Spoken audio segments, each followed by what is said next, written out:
Bonjour les amis, bienvenue sur les carnets d'Énaïde. Nous sommes de retour pour notre 4e épisode d'un peu entre deux cultures consacré au sport aujourd'hui. Et c'est avec l'ami Mathieu. Salut Mathieu, comment ça va? Salut, ça va et toi? Ça va très bien. Eh ben écoutez, on se retrouve, ouais. J'ai failli te dire pour jouer un bruit de tour, mais je... Ah. C'est violent, mais quelle violence, franchement. On n'est pas sur une patinoire ici. Non, non, non, non, non. Ah, pas de mise en échec, d'accord. Eh non, je suis une femme, donc tu n'as pas le droit. Mais pourquoi dit-on ça? Bah, rendez-vous dans la première partie, il y a quelques jours, là. Elle est dispo, hein? Allez-y. Aujourd'hui, on va vous parler des sportifs et sportives célèbres au Canada. On va en faire une liste exhaustive, bien sûr, tout le monde ne sera pas cité, hein, si vous passez par là... Non exhaustive, pardon. Si vous passez par là et que vous êtes sportif canadien, excusez-nous hein, si vous vous oubliez, mais n'hésitez pas si vous voulez faire un petit coucou. Si toutefois vous connaissez d'autres sportifs et sportives, vous pouvez nous en parler dans les commentaires ou sur nos réseaux sociaux. On va parler sport, on va parler sport et après sport. Si on a des oublis, c'est pas bien grave. On peut avoir des hésitations puisque on est quand même pas des professionnels du sport, hein, on tient à le signaler, hein, on est juste des amateurs et amatrices. Si tu veux bien Mathieu, on va commencer. On va se lancer. Oui, je suis chaud là. T'es chaud comme la braise. J'avoue, nous sommes en forme. C'est la joie de l'automne, tu vois. C'est ça. Alors on va commencer par le sport phare au Canada, le hockey. Et le hockey féminin, puisque place aux femmes d'abord. Ah, place aux femmes d'abord. Ok. Je m'y attendais de toute façon. Alors, principalement pour les femmes, hein, c'est un peu triste de dire ça, mais actuellement, les femmes n'ont pas réellement de ligue à proprement parler. Elles se sont réunies au sein d'une association de joueuses pour essayer de monter une ligue pérenne depuis la disparition de la Ligue canadienne de hockey féminin. Donc elles se sont réunies à 200 joueuses pour essayer de lancer quelque chose de pérenne. Mais le hockey féminin, actuellement, à part les Jeux Olympiques et les équipes nationales, peanuts. Concrètement, alors il y a la National Women Hockey League aux États-Unis, mais ça n'intéresse pas la PWHPA, donc l'association des joueuses dont je viens de parler. On va pas rentrer dans les détails parce que c'est pas le sujet. Là, on est là pour parler des sportives. Donc, les premières que je pourrais citer, les premières qui me viennent à l'esprit, c'est Caroline Ouellet, qui a fait les belles heures du hockey féminin au niveau olympique notamment. De sa successeur à quelque part, Marie-Philippe Poulin. Et là j'ai envie de parler de Charline Labonté parce que Charline est une gardienne et que moi c'est le poste préféré. C'est mon poste préféré au hockey. Si j'avais pu être hockeyeur moi-même, j'aurais été gardien. D'ailleurs, j'en profite, petite parenthèse, parce que j'ai oublié d'en parler dans la première partie. J'ai essayé le hockey luge, donc la version handisport du hockey. C'était pas une grosse réussite parce que je manquais de préparation physique, mais c'était très cool à essayer. Fin de la parenthèse, on en parlera peut-être un jour. Concrètement, vous êtes dans une barquette de plastique avec un patin en dessous et vous avez 2 bâtons de hockey coupés à la moitié pour avancer, c'est-à-dire que vous vous en servez comme des bâtons pour avancer. Et vous devez, quand vous avez la rondelle, la lancer vous-même. Mais vous avez des picots sur les bâtons pour avancer comme avec des skis finalement. Enfin, des bâtons de ski. Et c'est extrêmement physique. Fin de la parenthèse. Stop. J'avais oublié de parler du sled jockey et j'étais un petit peu déçu d'avoir oublié. C'est pas grave. Erreur réparée. Caroline Ouellet, Marie-Philippe Poulin, Charline Labonté. Et bien d'autres, hein. Je pourrais parler de toutes les joueuses canadiennes, mais on a décidé de faire une sélection. Et donc, si je regarde un petit peu les Nagano, ouais, c'est ça, le tournoi féminin, comme on l'a dit dans le premier épisode. Comment vous dire que ça a commencé que depuis 1998, alors que le tournoi olympique masculin était bien avant. J'aurais pu parler de Manon Rhéaume, d'ailleurs, en tant que gardienne de l'équipe canadienne, qui a été la seule gardienne à officier dans la Ligue nationale. Bon, bref, ça vaut le coup d'être souligné, c'est la seule femme qui l'a fait, ou la première, tout du moins. On pourrait parler d'Hailey Winkenheiser aussi, qui était une très grande pionnière, France Saint-Louis également. Tout ça, c'est du hockey. Hein. Donc, Caroline Ouellet, parce que c'est quand même important. Caroline Ouellet, je vais vous en parler un petit peu plus parce que elle fait vraiment tout pour promouvoir le hockey féminin, vraiment tout, avec son propre tournoi Pee-Wee, notamment pour les petits. Oh, c'est mignon. Le club Pee-Wee, voilà. Donc, allons-y pour le palmarès de Ouellet. Vas-y. Championnat du monde 99, médaille d'or. 2000, championnat du monde, médaille d'or également. 2001, pareil. 2002, les Jeux Olympiques, médaille d'or. 2004, championnat du monde, médaille d'or. Médaille d'or aussi. 2005, championnat du monde, médaille d'argent. 2006, Turin, médaille d'or. 2007, championnat du monde, médaille d'or aussi. 2008, championnat du monde, médaille d'argent. 2009, championnat du monde, médaille d'argent. 2010, Jeux Olympiques, médaille d'argent, parce que c'est les États-Unis qui avaient gagné, on y reviendra. 2011, championnat du monde, médaille d'argent. 2012, championnat du monde, médaille d'or. 2013, championnat du monde, médaille d'argent. 2014, Jeux Olympiques, médaille d'or. Et 2015, championnat du monde, médaille d'argent. Beau palmarès quand même, hein, je veux pas dire. Ça va, hein. Ça va. Je pense. Elle a quel âge pour indicatif, pour info Aujourd'hui, alors, je vais être obligé de faire un calcul mental parce que je suis très mauvais.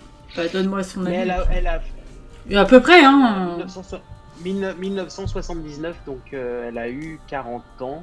Ouais, c'est ça. Si je dis pas de bêtises. Ouais, donc elle est quand même bien. Enfin, elle a un beau palmarès. Et elle a pris sa retraite en 2018 seulement. Et je comptais en parler plus tard, mais je pense que je vais en parler que maintenant. Donc elle a quand même mené ses équipes en tant que capitaine ou mentor ou etc. Notamment les Canadiennes de Montréal, quand elles existaient, elles ont gagné la Coupe Clarkson à plusieurs reprises avec la Coupe Clarkson, c'est l'équivalent de la Coupe Stanley chez les filles, quand le CHF existait. Ok. Et donc elle l'a gagné, évidemment. Je vais juste m'assurer de ne pas dire ouais, c'est ça. Donc elle l'a gagné plusieurs fois avec Marie-Philippe Poulin aussi, qui est une athlète très accomplie également. Donc l'histoire de Caroline Ouellet est assez étonnante ou touchante. Je dirais même qu'elle est touchante d'ailleurs, parce que Caroline Ouellet est en couple avec Julie Chou depuis pas mal d'années. Ça promeut la diversité dans le sport, on s'entend.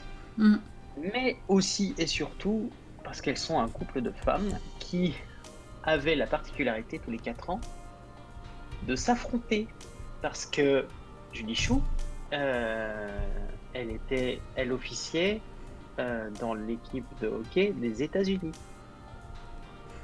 Donc concrètement, à la maison, c'était je t'adore, sur la glace, je t'affronte. Je pense pas que c'était de la détestation, c'est pas possible. Et donc, la particularité sportive, et après la particularité personnelle, je vais peut-être y venir, mais je vais pas m'étaler, parce que c'est personnel. Mais ça a été publié dans les médias, hein, si vous les cherchez, vous trouverez. Donc, la particularité, c'est que pour les tournois olympiques, c'était soit Caroline qui gagnait, soit Julie, selon le pays qui gagnait la finale olympique. Donc, ça devait être assez compliqué à gérer une fois rentrée à la maison, de laisser la joueuse qui était contente être contente malgré le fait que ta compagne ne le soit pas parce qu'elle a perdu. Ça devait être assez étonnant. Et donc le troisième volet auquel je tiens énormément, dès que je peux en parler, j'en parle.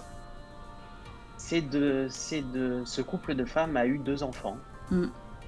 Parce qu'au Canada, c'est légal et encouragé. C'est-à-dire que la PMA est légale, la grossesse pour autrui est légale. Et personne n'est en train de dire que c'est contre nature. Est-ce que vous voulez disco anti-PMA de la France, bonjour. Vous êtes con, c'est pas possible, vous êtes débile. Et donc Liv est née il y a quelques années, et Tessa est née cette année, pendant la pandémie. Donc elles sont mères de 2 filles, et ça se passe extrêmement bien. C'est un couple magnifique, une famille magnifique. Et quand on me parle de PMA et de choses comme ça, parce que ça arrive qu'on en parle, c'est souvent l'exemple que je sors, parce que c'est un couple magnifique, c'est une famille magnifique, qui prône la diversité et qui prouve qu'on peut avoir une famille tout à fait normale et aimante, avec une tolérance incroyable, etc. Voilà. Et ça, c'est très beau. C'est magnifique.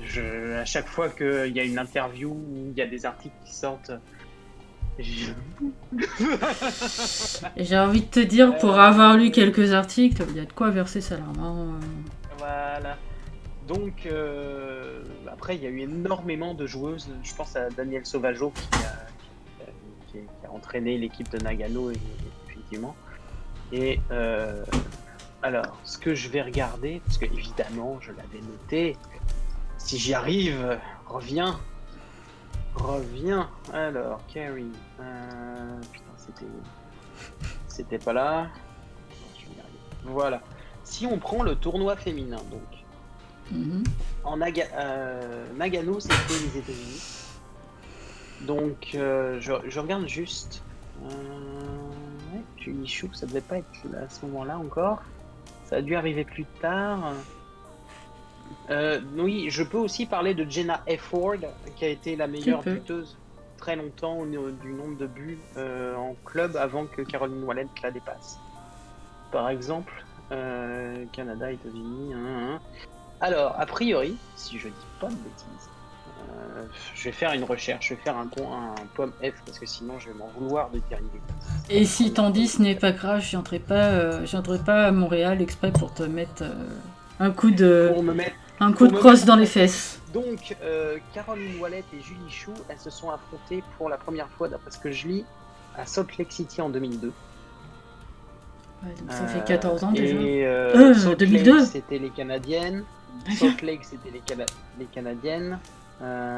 Turin, c'était les Canadiennes encore. Vancouver, c'était encore les Canadiennes.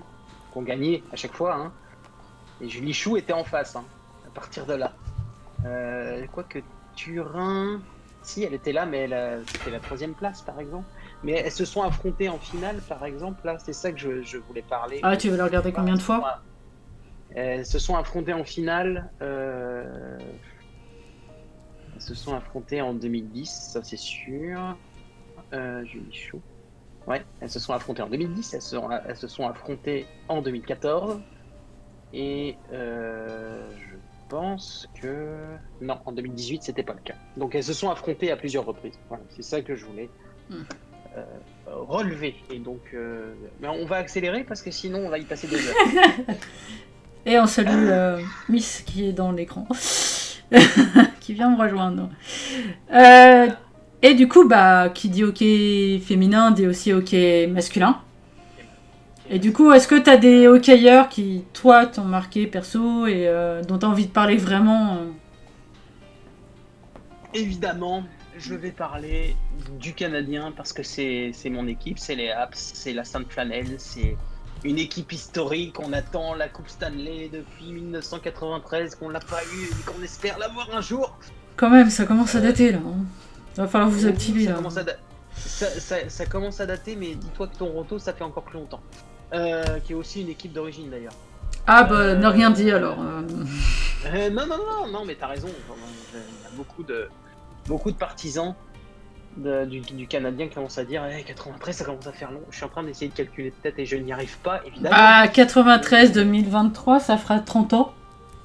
Ouais, c'est ça. Donc, c'est ça. Comment te dire que ça date sévère, 27 ans. Ça pique, donc, et donc, si on parle de l'équipe actuelle, j'ai envie de parler de Carey Price, qui est souvent considéré comme le meilleur gardien du monde. Je n'ai pas porté son chandail du centenaire, mais j'ai un chandail à son nom. Bonjour. T'es pas obligé de nous montrer ton trou de balle, hein. Gribouille, descends de là, s'il te plaît. Voilà, merci. Donc, Carey Price, que j'admire pour diverses raisons, parce que c'est un gardien très calme et qui a gagné beaucoup, en dehors de la Coupe Stanley, qu'il attend toujours. Shea Weber est un capitaine extrêmement respecté. Il est appelé papa par ses équipiers, d'après ce qu'on sait. Donc le hockey masculin. Brendan Gallagher, la petite teigne, le numéro 11, qui est partout sur la glace, et s'il peut se retrouver devant le but pour tirer, il le fait. Même s'il tire pas tant que ça, il est plus là pour faire chier le monde. Le trash talk, il sait ce que ça veut dire. Non, vraiment. Et au chapitre des gardiens, on peut parler de Patrick Roy, qui a été le dernier gardien du Canadien à gagner le Stanley, qui est un dieu vivant à Montréal. Oui, je crois que j'en ai entendu parler.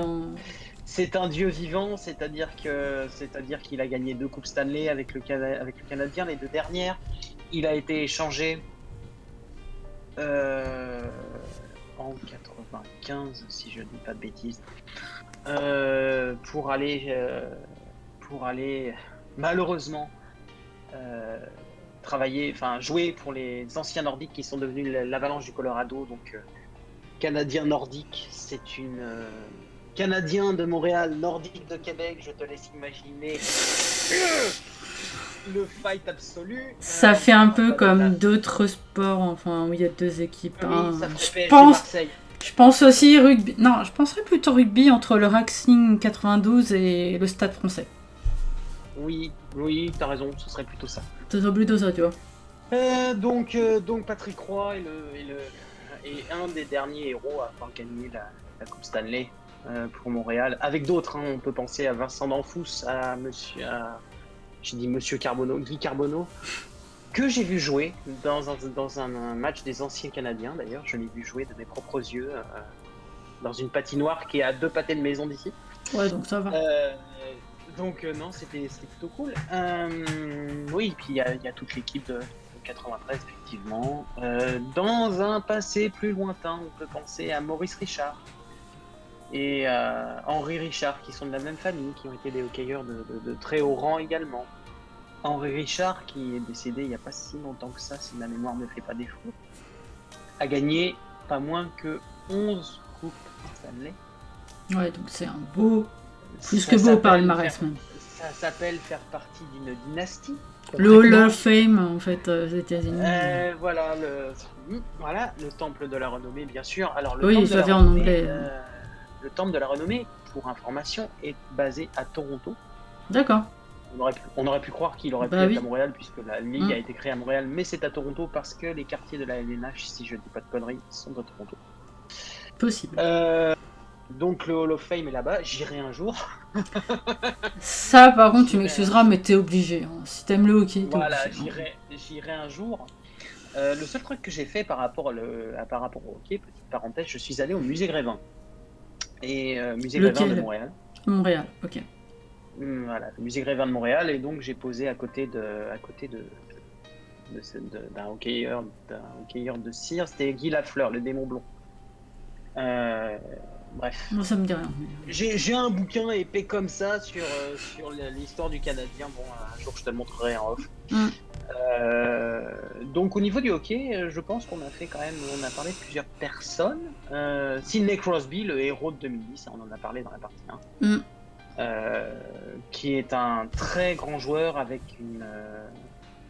comment dire ça ? C'est un mentor pour beaucoup de joueurs, c'est-à-dire que c'est quelqu'un de très calme, mais aussi qui transmet beaucoup aux jeunes, parce que c'est son truc, à l'inverse d'un Carey Price ou d'un Shea Weber, qui eux sont des taiseux finis, c'est-à-dire qu'ils parlent pas, en tout cas pas à l'extérieur, mais on suppose, je ne fais que des suppositions parce que je ne veux pas corroborer ce que peuvent dire des journalistes et que c'est pas toujours vrai.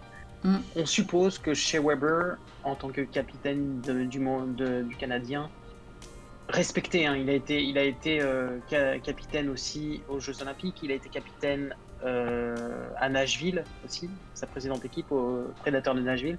Il a été donc nommé capitaine il y a quelques années ici aussi. On suppose que quand Shea Weber ou Carey Price parlent dans la chambre des joueurs, ça ferme sa gueule et ça écoute.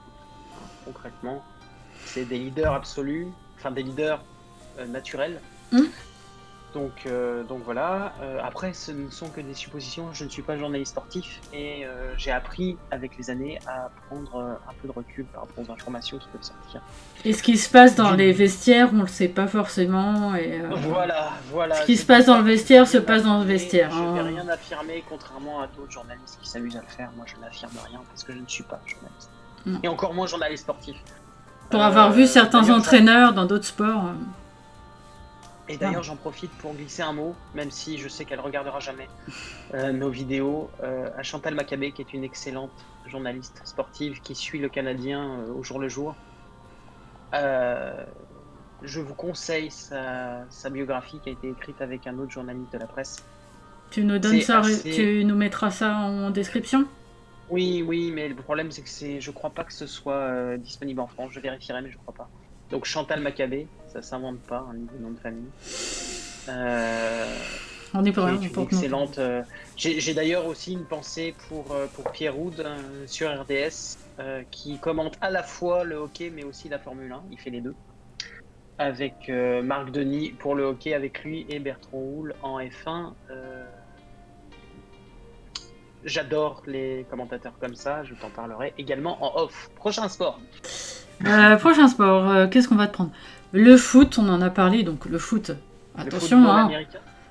Le foot, soccer, on va dire qu'on passe Whatever. Non, j'ai pas grand-chose à en dire parce que je le suis pas, donc on va éviter de dire des conneries. À part que pour les Français qui ont suivi les certaines années, Didier Drogba a joué à Montréal pour l'Impact il y a quelques années. Fin de la parenthèse. Voilà. En cyclisme, du coup, on a eu le Tour de France il n'y a pas très très longtemps. Je crois qu'on a Oui, absolument. Alors moi, je n'ai pas suivi, donc je ne peux pas te dire, mais apparemment. Tu m'avais parlé d'un cycliste, je crois. Alors moi, ce que j'ai envie de parler au niveau du cyclisme, c'est du cycliste Hugo Houle, qui est canadien, qui fait partie de l'équipe Astana pour ceux qui suivent le cyclisme et qui s'est beaucoup montré pendant le Tour de France 2020. On l'a vu, il a fini 7ème une étape. Enfin, il a fait entre guillemets son travail pour l'équipe Astana. Il n'était pas un leader, hein, il était là pour amener son leader là où il devait aller, hein, on s'entend. Mais donc Hugo Houle. Il est né à Sainte-Perpétue, au Québec. Je regarde juste son âge, il est né en 1990, donc il a 30 ans cette année. 30 ans cette année, et j'ajoute, même s'il n'était pas là cette année au Tour de France, Michael Woods, qui est aussi un cycliste qui fonctionne bien. Bon, après, le cyclisme au Canada, on va pas se mentir, c'est pas très médiatisé. Hein. Non. Je sais qu'il y a quelques cyclistes sur piste qui se sont un peu montrés, notamment aux Jeux Olympiques, hein, évidemment. Parce que le cyclisme sur piste est très diffusé en Europe, mais très très peu ici. Ouais. D'ailleurs, petite parenthèse, je n'ai pas pu suivre le Tour de France cette année. C'est la première année depuis que je suis là que je ne peux pas le faire. Parce que les droits du Tour de France ont été acquis par une société canadienne qui ne diffuse qu'en streaming et que j'avais pas envie de claquer, je sais plus, 15-20$ d'abonnement pour suivre simplement le Tour de France. Ça m'a un petit peu chagriné, mais c'est comme ça. Donc, ça refroidit un peu. C'est le premier Tour de France en une trentaine d'années, je dirais, que je n'ai pas vu. Et pourtant, petite parenthèse perso, mais bon, que vous pouvez comprendre, il y avait ton ancienne région d'origine qui a eu droit à son étape. Ben oui, mais bien sûr, mais non, ça ne s'est pas fait, malheureusement. Malheureusement. Ça ne s'est pas fait. Bon, c'est comme ça. Jusque-là, RDS le diffusait. Bon, en 2020, ils ont pris les droits. C'est une société particulière. Ça s'appelle les joies du sport, n'est-ce pas, Canal? Ça s'appelle le marketing, et c'est comme ça. Voilà. On va passer à un sport. Bon, on parlait des sports d'hiver dans la première partie, hein, t'es d'accord avec moi? Oui. Patinage. Bon, je t'avoue, je ne sais pas patiner. Hein, je suis nul. Moi non plus. Moi non plus. Même au hockey luge, même au hockey luge, j'ai passé mon temps à me casser la gueule parce qu'il y avait un seul patin sous la barquette et c'était très compliqué. Bref. Ah bah il faut avoir son équilibre, je pense. Hein. Et pour l'anecdote, on pourrait croire que tous les Canadiens savent patiner, tous les Québécois savent patiner, pas du tout. Véro, ça s'apprend. Hein. Elle aime pas ça. Et ça s'apprend. Bref, donc patinage artistique, bien sûr. Vous allez vite comprendre pourquoi je me frotte. Je vois pas, moi je comprends pas. Aïe. Ce qu'on peut dire sur le patinage artistique canadien, c'est qu'il est relativement développé. On peut penser, je vais reprendre notre liste de tout à l'heure, les personnages sportifs célèbres. Ok, sur glace, il y en a une palanquée. Voilà. On peut penser à Johanny Rochette qui a brillé aux Jeux Olympiques. On peut penser à Elvis Stoïko, d'origine russe mais de nationalité canadienne. Les plus de 20 ans ont connu parce que les années 90, Nelson Montfort, tout ça, Stoïko. Bonjour Gribouille. Elvis Stoïko, je pense aussi. Je fais un petit peu le tour. Scott Moir et Tessa Virtue, on va en parler tout à l'heure. Jamie Salé et David Pelletier, je crois que c'était ça. Hein. Ouais, c'est ça. Jamie Salé et David Pelletier, et c'est là qu'on va commencer à rire. Rire ou pas? À hurler. Rire ou hurler. Donc là, j'ai évoqué quelques patineurs. On est obligé, même si les Français vont tirer la gueule, on est obligé de parler du scandale de Salt Lake City. Ouais. Ce qui s'est passé ce jour-là, c'est que... alors, je vais quand même vérifier que c'est bien Salt Lake, mais je suis sûr que c'est Salt Lake, hein, je crois. Salt Lake. Alors, 2 secondes. La controverse des Jeux Olympiques, c'est ça. Ouais, c'est Salt Lake. Salt Lake City. 2002, hein. Oui, c'est ça, en 2002. En patinage artistique, pour ceux qui ne le savent pas, vous avez un programme court d'un temps donné, un programme long pour la plupart des disciplines. Là, en l'occurrence, on parle de Salt Lake. En théorie, je dis bien en théorie, après le programme des Canadiens, ils auraient dû gagner. Ils avaient tout fait parfaitement. Contrairement aux Russes qui avaient fait une erreur flagrante, semble-t-il. Il y a eu des reportages récemment qui ont été refaits à ce sujet, parce que les souvenirs olympiques, vu qu'on aurait dû être à Tokyo, mais on ne l'est pas. Donc, ce qui s'est passé, c'est que les Canadiens ont fait correctement leur boulot. Les Russes, non. Malheureusement, avec les résultats, on s'est retrouvé avec les Russes qui étaient devant les Canadiens, alors que c'était pas logique du point de vue technique. On va dire ça comme ça. Et on s'est vite aperçu, pour résumer, que la juge française de cette compétition-là avait subi des pressions pour donner une meilleure note aux Russes plutôt qu'aux Canadiens, malgré ce qui avait été vu sur la glace. Et ça a donné une polémique monstrueuse. Et on s'est aperçu plus tard que Marie-Reine Le Gougne avait reçu des pressions de la part de Didier Gaillaguet, qui est un indéboulonnable de la Fédération de patinage artistique. Qui a eu quelques petits soucis récents, mais ça, on n'entrera pas dans les détails. Hein. Peu importe, mais en gros, à cette époque-là, je crois qu'il était DTN. Je crois qu'il était directeur technique national. Il semble, je ne sais plus. J'ai un doute. En gros, il était là et il avait dit à Marie-Reine, on a un accord avec les Russes, etc. Bon. Tu vas donner une meilleure note aux Russes parce qu'on a un accord pour qu'en danse sur glace, encore une fois, si je ne dis pas de bêtises et que j'ai bien relu mes notes avant qu'on entre en onde, tu donnes une meilleure note aux Russes. On a un accord pour que Gwendal Pesra et Marina Anissina en danse s'en sortent mieux. Vous nous corrigerez en commentaire si je dis une connerie, parce que je peux pas me souvenir de tout. Donc il y a eu cet épisode de 2002. Pourquoi on en parle? Il y a eu cette magouille en 2002. Pourquoi on en parle? C'est parce qu'il y a eu une résurgence en 2018 à Pyeongchang de ça, dans le sens où en couple, Tessa Virtue et... Alors, on va revenir. Tessa Virtue et Scott Moyer ont gagné la médaille d'or en couple à Pyeongchang. Et Didier Gaillaguet a dit c'est un scandale parce que... là, c'est plus récent, donc je ne vais pas me planter.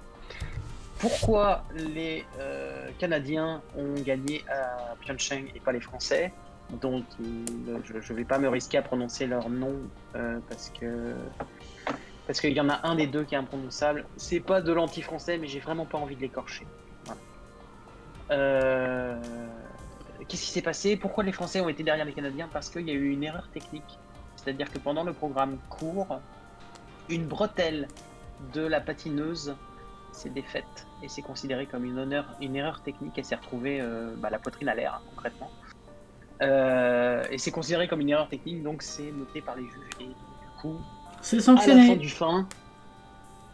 À la fin du fin, c'était Tessa Virtue et Scott Moyer, qui sont très très connus ici aussi, qui ont gagné leur compétition. Et sans cette faute technique, il est probable que ça aurait été les Français ou ça aurait été très serré, mettons.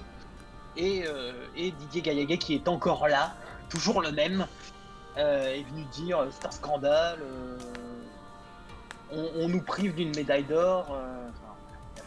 Il a fait son cake dans la presse et tout le monde lui a rappelé vous voulez qu'on vous reparle de 2002? Et il a fini par fermer sa grande bouche, mais voilà. Donc en patinage artistique, c'est très développé. Je pense à Patrick Chan notamment qui a pris sa retraite récemment. Scott Moyer et Tessa Virtue ont pris leur retraite après Pyeongchang. Ils ont fait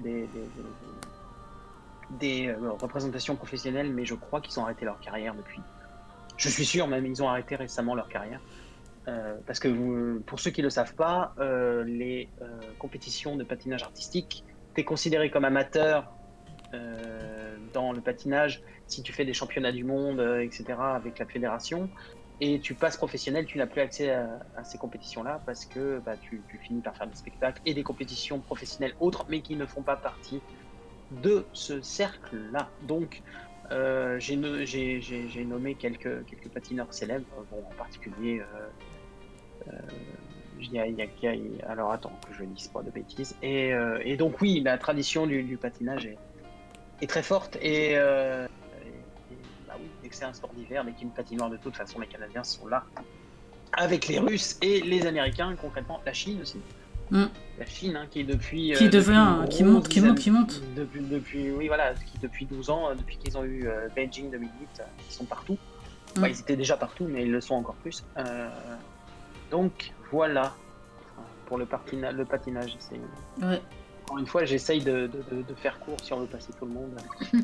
Alors, on a parlé de tes sports de prédilection, donc le hockey, tout ça. On va parler d'un sport que j'aime bien, mais dont j'ai pas parlé en première partie parce que je sais pas trop au Canada, la natation. Donc, surtout le plongeon.